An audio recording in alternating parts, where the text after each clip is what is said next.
Now a closer look at how the court system in Hamilton County handles bail.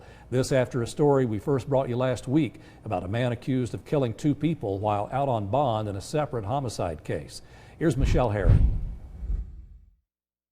A reasonable amount of bail is every American's right under the 8th Amendment of the Constitution. And now we're learning more about the factors considered when setting or changing the amount by magistrates or judges. The Department of Justice reports more than 10 million people were arrested in the U.S. in 2019. The 8th Amendment of the Constitution allowed most of them to be given bail, or the amount of money defendants post in order to be released from jail until their trial. The first issue is, what do you do with the person pending trial? Do you release the person or do you keep them in custody pending trial?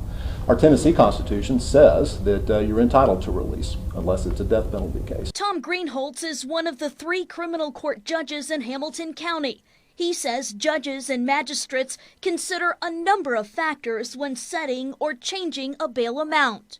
So what are the ties to the community, in other words? Do they have family here? Have they been here a long time? Do they have employment?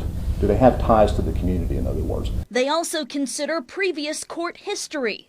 Greenholtz says one of the biggest misconceptions is what bail is intended for. Our Tennessee Supreme Court has made clear that bail is not a pretrial punishment. Or the United States Supreme Court has made clear that bail is not a pretrial punishment.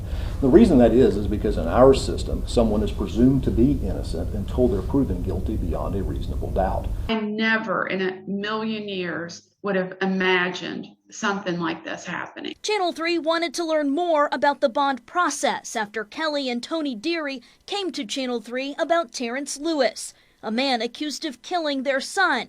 They say Lewis made bond and killed 2 others in separate incidents while he was released. It's unbelievable that a violent criminal that's already been indicted by a grand jury is able to get out of jail, period, and wander around the community unmonitored by anyone. Greenholtz does not preside over the Lewis case, but said in general there are other conditions they consider when someone is released, like supervision, house arrest, GPS monitoring, and no contact orders.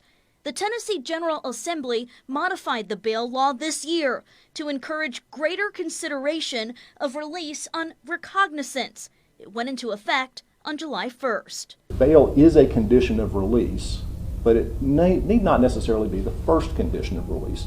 And so the General Assembly was saying here in this last legislative session, we need to look at other alternatives than bail as a condition of release.